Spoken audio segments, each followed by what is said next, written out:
Last spring, Bharvi Desai, a middle-aged woman without a driver's license and thus an unlikely leader for thousands of mostly male drivers in the world's largest market for hired vehicles, delivered emotional testimony in front of New York City's Taxi and Limousine Commission about the mounting existential difficulties in her field. The executive director of the New York Taxi Workers Alliance, Ms. Desai, had been a labor activist for 21 years, but she had never seen anything like the despair she was witnessing now. The bankruptcies, foreclosures, and eviction notices plaguing drivers who were calling her with questions about how to navigate homelessness and paralyzing depression. "Half my heart is just crushed," she said, "and the other half is on fire."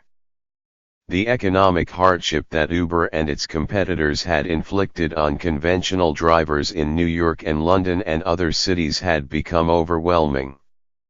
For decades there had been no more than approximately 12,000 to 13,000 taxis in New York, but now there were myriad new ways to avoid public transportation, in some cases with ride-hailing services like Via that charged little more than $5 to travel in Manhattan. In 2013, there were 47,000 for-hire vehicles in the city. Now there were more than 100,000, approximately two-thirds of them affiliated with Uber. While Uber has sold that disruption as positive for riders, for many taxi workers, it has been devastating. Between 2013 and 2016, the gross annual bookings of full-time yellow taxi drivers in New York, working during the day when fares are typically highest, fell from $88,000 a year to just over $69,000. Medallions, which grant the right to operate a taxi in New York City, were now depreciating assets, and drivers who had borrowed money to pay for them, once a sound investment strategy, were deeply in debt.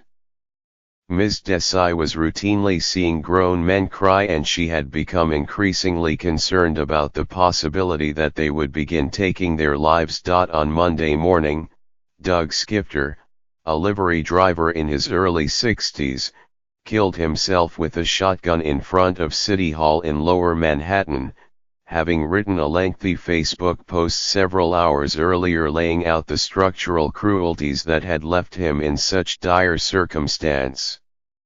He was now sometimes forced to work more than 100 hours a week to survive, he said. When he had started out in the 1980s, a 40-hour week was fairly typical. He blamed politicians Mayors Michael R. Bloomberg and Bill de Blasio, Gov. Andrew M. Cuomo, and their acquiescence to the rich for permitting so many cars to flood the streets.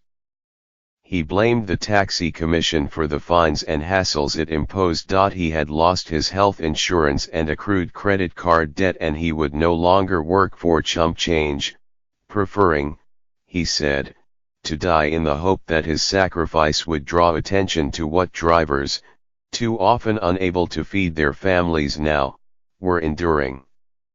He had forecast all of this doom in columns he had written for a trade publication called Black Car News, he wrote, but few had listened to him. Implicit in his testament was the anger he felt over the deprofessionalization of his life's work.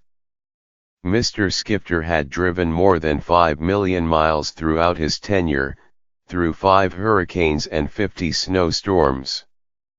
He had chauffeured celebrities and worn a suit.